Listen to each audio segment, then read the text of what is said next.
Grass cutter na gazo sa kay di na gazo madayan ang hambas sa grabe na gazo katag-as.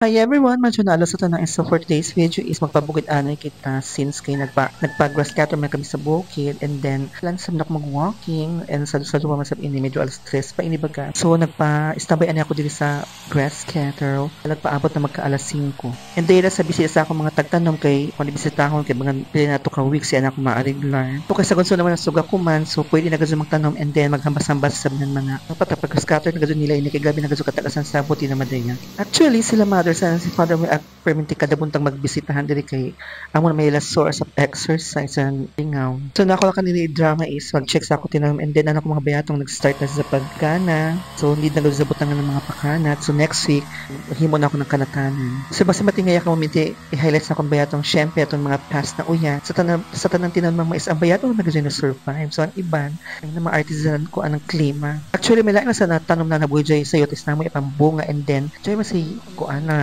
nakasurvive nakalubas sa tanawa.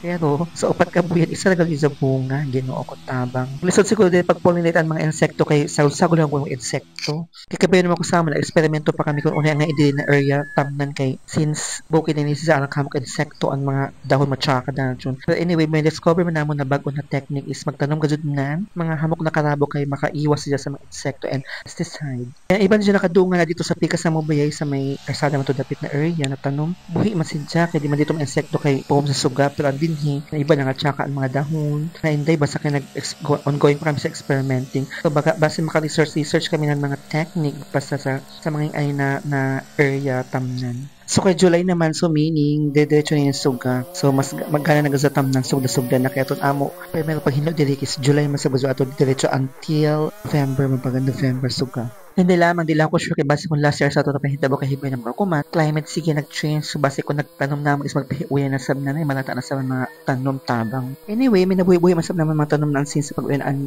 kalabasa, may napakita ko nakaina, tapos amo iniyan, bayan na itong na iba na bagong tinanom. Tapos, may sayote, ipakita ko sunod. Then, may kalibre, di ba, ang una na video, may kalibre na ko pakita. So, ang kalibre way arte. Pero mga kamote, may gazi unod. So maghanap pa kami ng lupa na pinaganatam na maunod sa ng bongkang. Pero ang mga okra na tagtanom dire ginuko bagan uno pa malnourishment pero inja mga kasabi dito sa ikasamo ba sa kasada man ano man to gana man tubo so gana siguro sa expose sa suga kay dire na area is medyo tayo manggod so hanap kami ng part na expose sa suga para ito kay tuslokan mga okra para gana isa tubo or maybe para di masayangan oras sa ng panahon magsundog lang kami to sa video gay na ano pa ilabutangan ng hollow blocks then punduhan ng mga lupa at mga vermicast total kay amok na may available ng mga vermicast na mapalit sa online sana mga magpitang siguro kami ng mga dayami na sinunog kay para mo tambok sa sijasanan new na sabi dyan nutrients medyo pa inin una papako kay mga survival Philippine and seasons dyan sa ramin nagtubo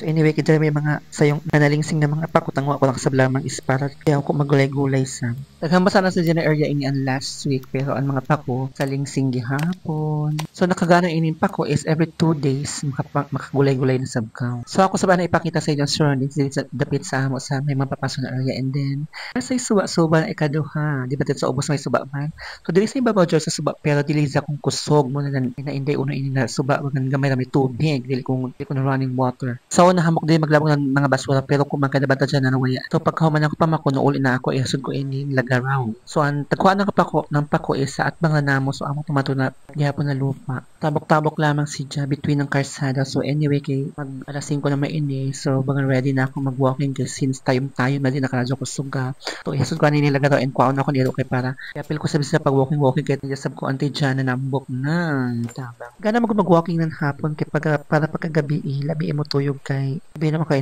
may mga insomnia maglusot pagkatuyog so effective ba sa so magsugod na kayo pag-walking ni RC and di lang ako taman for today's video. Thank you for watching, see you on my next video, bye bye.